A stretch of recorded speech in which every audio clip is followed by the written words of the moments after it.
اللهم صل على محمد وعلى آل محمد كما صليت على إبراهيم وعلى آل إبراهيم إنك حميد مجيد. اللهم بارك على محمد وعلى آل محمد كما باركت على إبراهيم وعلى آل إبراهيم إنك حميد مجيد. الحمد لله رب العالمين والصلاة والسلام على سيد المرسلين وخاتم النبيين. فقد قال الله تبارك وتعالى في القرآن العظيم: أعوذ بالله من الشيطان الرجيم، بسم الله الرحمن الرحيم.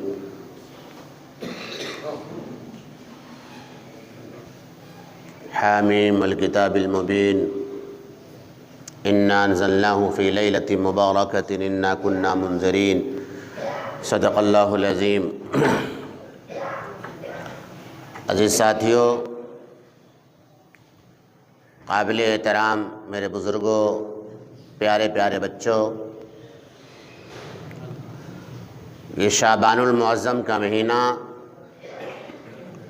اور اس کی آج 29 تاریخ ہے. شعبان المعظم کا جو مہینہ ہے اپنے آپ میں بہت عظمت والا مہینہ، چونکہ اس مہینے کے بعد جو مہینہ آنے والا ہے جو تمام مہینوں پر افضلیت رکھتا ہے اور افادیت اور اس کی اہمیت اور اس کی نورانیت اور اس کے صلاح و فلاح اور اس کے تقوی سے پوری امت واقف ہی نہیں بلکہ امت کا اس پر اجماع ہے کہ اس مہینے کا انتظار جو آنے والا ہے، رمضان المبارک کی جو آمد ہے، ایمان والوں کو اس کا آنا، تقوی والوں کو اس کا آنا فرحت و شادمانی بخشتا ہے. ایمان والے لوگ، تقوی والے لوگ اپنے اعمال صالحہ سے اپنے نامہ اعمال کو سجانے والے لوگوں کو اس مہینے کی آمد پر مسرت ہوا کرتی، اور اس مہینے کے گزرنے پر انہیں ملال اور افسوس ہوتا ہے کہ خیر و برکت کے لمحات چلے گئے، خیر و برکت کا مہینہ گزر گیا. اس پر ایمان والوں کو جانے کا افسوس ہوتا ہے. یاد رکھیں، اس مہینے میں صرف وہی لوگ اس مہینے سے فائدہ اٹھاتے ہیں، اپنی اصلاح کرتے ہیں اور اعمال صالحہ کثرت سے کر کے اپنے رب کو راضی کرنے کی کوشش کرتے ہیں، جنہیں اس مہینے کی آمد کا انتظار ہوتا ہے، جنہیں اس مہینے کی عظمت کی پتہ ہے، جو اس مہینے میں کچھ کر گزرنا چاہتے ہیں، جو اس مہینے کے آنے سے پہلے نیتوں کو درست کر لیتے کہ حال احوال کچھ بھی ہو، طبیعت مزاج میں کچھ بھی ہو جائے، سفر ہو یا حضر، تندرستی ہو یا بیماری، کاموں کی مصروفیت اور مشغولیت ہو یا کاموں کی طرف سے آرام و راحت ہو، مشقت والا کام ہو یا آرام والا کام ہو، جو ایمان والے بندے ہیں ان باتوں کو سامنے رکھتے ہوئے وہ اپنے کمر کو کس لیتے ہیں، ارادے میں عزم کرتے ہیں اور مضموم اور عزم مصمم کرتے ہیں، اور پھر جب رمضان آتا ہے تو کھڑے ہو جاتے ہیں اللہ کے دربار میں، اللہ کے حضور میں. وہ صرف روزے ہی نہیں رکھتے، اچھے لوگ، نیک لوگ، صالح لوگ، ایمان والے لوگ صرف روزے نہیں رکھا کرتے، روزے رکھتے تو ہیں، روزے رکھنے کے ساتھ ساتھ روزے کا احترام بھی کرتے، روزے کا ادب بھی کرتے. سرکار دو عالم محبوب کبریا میرے اور آپ کے نبی جناب محمد رسول اللہ صلی اللہ تعالیٰ علیہ وسلم نے صاف وضاحت فرمائی ہے روزے داروں کے لیے، روزے داروں کو بڑی قیمتی نصیحت فرمائی ہے. آپ صلی اللہ تعالیٰ علیہ وسلم نے فرمایا کہ جب تمہارا روزہ ہو، کوئی تم سے لڑنے لگے، جھگڑنے لگے، تم سے کوئی بھیڑنے لگے، بحث مباحثہ کرنے لگے، تو تم اس سے بس اتنا کہہ دو کہ بھائی دیکھو میرا روزہ ہے. بحث نہ کرو، کسی سے الجھو نہیں، غصہ نہ کرو. اس مہینے کے بارے میں آپ صلی اللہ تعالیٰ علیہ وسلم نے فرما دیا تھا شعبان کے مہینے میں کہ تم پر ایک مہینہ آنے والا ہے، رحمت کا مہینہ ہے، وہ تم پر سایہ فگن ہونے والا ہے، اور فرمایا کہ یہ مہینہ صبر کا مہینہ ہے، صبر کا مہینہ ہے. ظاہر ہے کہ روزہ رکھنا ہے، تکان بھی ہوتی ہے، کبھی کمزوریاں بھی محسوس ہوتی ہے، کبھی کبھی بھوک کی شدت بھی تڑپاتی ہے، کبھی پیاس ہمیں بے چین بھی کر دیتی ہے۔ دن میں روزہ رکھنا ہے، رات کو قیام کرنا ہے، سحری میں اٹھنا ہے۔ ظاہر ہے کہ یہ ایک مہینہ ایسا گزرتا ہے کہ اس میں انسان بھوکا پیاسا رہ کر راتوں کو اللہ کے حضور کھڑے ہو کر عبادت کرتا ہے اور تھکتا ہے، تو ذہن کے اندر کبھی کبھی شدت آ جاتی ہے، آ سکتی ہے۔ اللہ کے نبی صلی اللہ تعالیٰ علیہ وسلم نے اس کا بھی حل اور علاج بتا دیا کہ دیکھو یہ صبر کا مہینہ ہے، بھوک لگے اس پر صبر کرو، اللہ راضی ہوگا، پیاس ستائے اس پر صبر کرو، اللہ راضی ہوگا، کمزوری جسم کے اندر آئے اور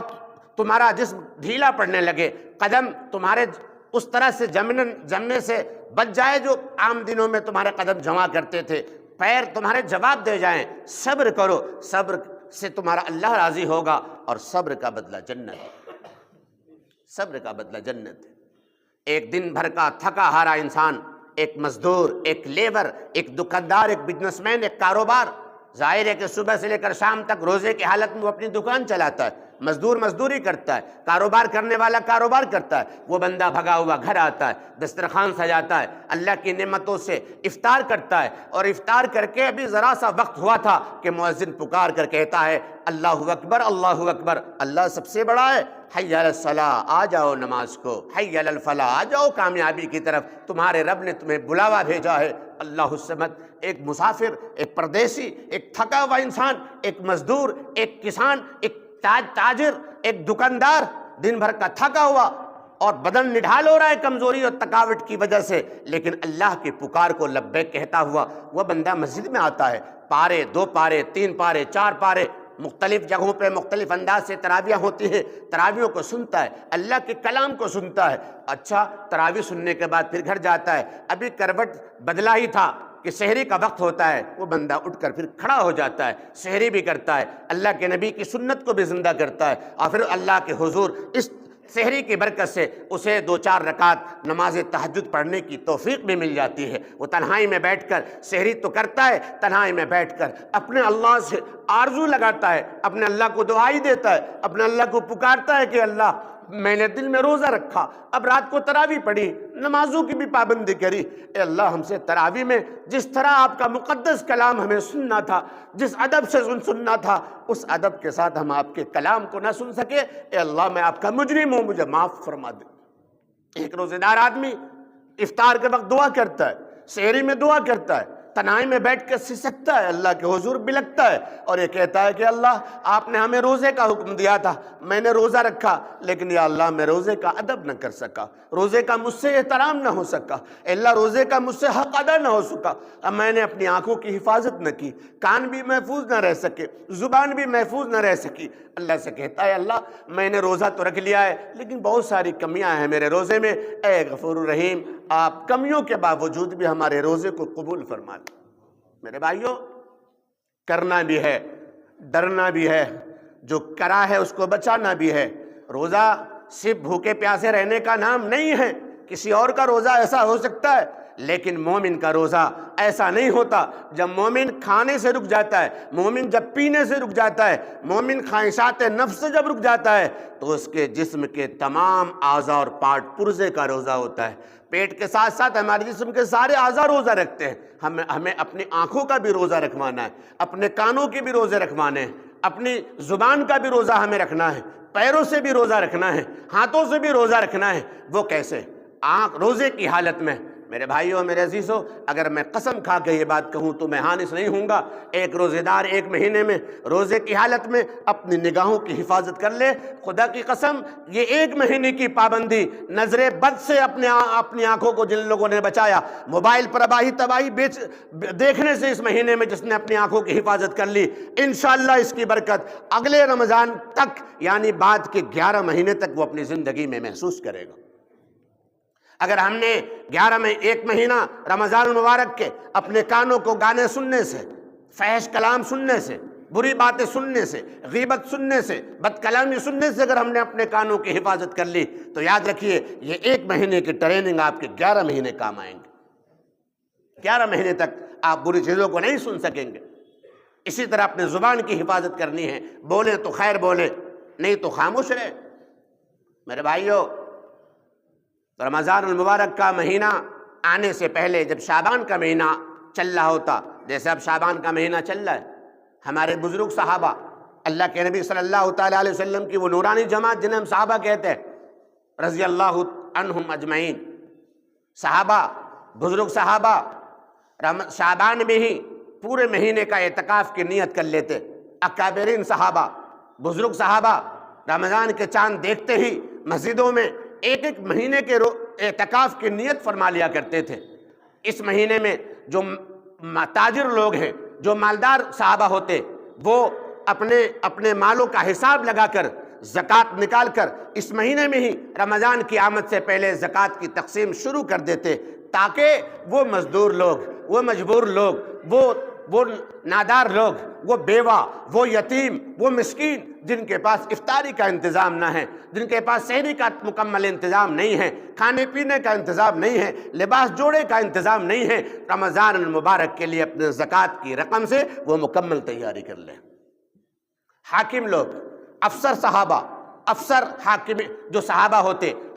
جو حاکم ہوتے، وہ قیدیوں کو بلاتے، جنہیں ہلکی پھلکی سزا دینی ہوتی، پنشمنٹ دینا ہوتا، دے کر انہیں آزاد کر دیتے، جن پر حد جاری ہوتا ان پر حد جاری کر دیتے۔ میرے بھائیوں، اس طریقے سے صحابہ رمضان المبارک کی آمد کا انتظار بھی کرتے اور تیاریاں بھی کرتے تھے۔ میرے عزیزوں، میرے دوستو، آج 29 تاریخ ہے شعبان کی، ہمیں نیت کرنی ہے، آج ارادہ کرنا ہے، آج اور عزم مصمم کرنا ہے کہ آنے والا مہینہ جو رحمت کا ہے، برکت کا ہے، رضائے خدا بندی حاصل کرنے کا ہے، یہ مہینہ،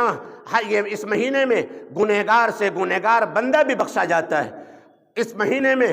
ایسے لوگوں کو بھی توفیق ہوتی ہے جو کبھی جمعہ نہیں پڑھتے، وہ بھی روزہ رکھ لیتے ہیں، وہ بھی قرآن کریم کو سنتے ہیں، وہ بھی صدقہ خیرات کرتے ہیں، وہ بھی فطرہ نکالتے ہیں۔ میرے بھائیوں، اس مہینے کی نسبت قرآن کریم سے بہت گہری ہے۔ اس مہینے میں قرآن کریم نازل ہوا، اِنَّا أَنزَلْنَاهُ فِي لَيْلَةِ الْقَدْرِ، قدر کا مہینہ، شب قدر کا یہ مہینہ ہے۔ اس مہینے میں ایک رات آتی ہے جس رات کی عبادت ہزاروں سال، ہزاروں راتوں کے مقابلے میں اعلیٰ ہے، افضل ہے اور مقدم ہے۔ میرے بھائیوں، رمضان المبارک کا ایک ایک لمحہ قیمتی ہوتا ہے، خیر سے بھرا ہوا ہوتا ہے۔ ایک ایک لمحے میں اللہ رب کریم کی رضا اور اس کی خوشنودی کو حاصل کیا جا سکتا ہے۔ لیکن میں پھر کہتا ہوں، اس کے لیے مجھے اور آپ کو پہلے سے نیت کرنی ہوگی، مضبوط ارادے کرنے ہوں گے، عزم بالجزم کرنا ہوگا۔ اپنے زندگی میں ہم نے جتنے بھی رمضان رکھے ہیں، ان تمام رمضان المبارک کے مہینے میں یہ آنے والا جو رمضان ہے، اس رمضان کو بہتر اور اچھے طریقے سے گزارنا ہوگا۔ صحابہ کہتے ہیں کہ رجب کا مہینہ آتا تو اللہ کے نبی، پیارے نبی جناب محمد رسول اللہ صلی اللہ تعالیٰ علیہ وسلم بارگاہ عزدی میں دعا فرمایا کرتے کہ فرماتے کہ اللہ رجب اور شعبان میں برکت فرما دے اور رمضان المبارک تک مجھے مہلت دے دے۔ اللہ الصمد، سردار الانبیاء ہیں، فخر کائنات ہیں، اولین و آخرین کے سردار ہیں، اور وہ دعا فرما رہے ہیں کہ رجب شعبان میں برکت نازل فرما دے اور اے اللہ ہمیں اتنی مہلت دے دے کہ ہمیں رمضان مل جائے۔ اللہ الصمد، رمضان کے لیے دعا کرنا، اپنی عمر کے لیے دعا مانگنا اللہ تعالیٰ سے کہ اللہ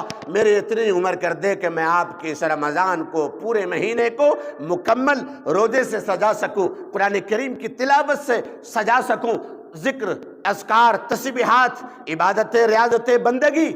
سے میں اپنے نام اعمال کو مزین کر سکوں۔ میرے بھائیوں، اس طریقے سے ہم اللہ سے دعا مانگیں۔ لمبی عمر جینے کی سب کی تمنا ہوتی ہے، میری بھی اور آپ کی بھی، سب کی ہوتی ہے، کوئی مرنا نہیں چاہتا، ہر شخص چاہتا ہے کہ اس کی لمبی عمر ہو۔ لمبی اگر عمر چاہتے ہو، حدیث کی روشنی سے آپ اپنے لمبی عمر کی دعا مانگو اس انداز میں کہ آپ کی دعا بھی اللہ کے حضور عبادت بن جائے۔ اللہ سے مانگا کرو کہ اللہ ہمیں ایمان کی حالت میں، صحت کی حالت میں، اے اللہ روزہ ہم رکھیں اس مہینے کا، اس مہینے کو ہم ادب احترام سے گزاریں، اس مہینے کو ہم ایسے گزاریں جیسا آپ کا حکم ہے، اس مہینے کو ہم ایسے گزاریں جیسا آپ صلی اللہ تعالیٰ علیہ وسلم نے، صحابہ کرام نے گزارا ہے۔ یا اللہ ہمیں اس کی توفیق عطا فرما، یا اللہ ہماری اس سلسلے میں مدد اور نصرت و تائید فرما۔ آؤ میں بھی نیت کروں، عزم کروں، آپ سب بھی پورا مجمع نیت اور عزم کرے اور ارادہ کرے کہ انشاءاللہ ہم نے نیت کر لی ہے اس رمضان کو، یادگار رمضان، آنے والے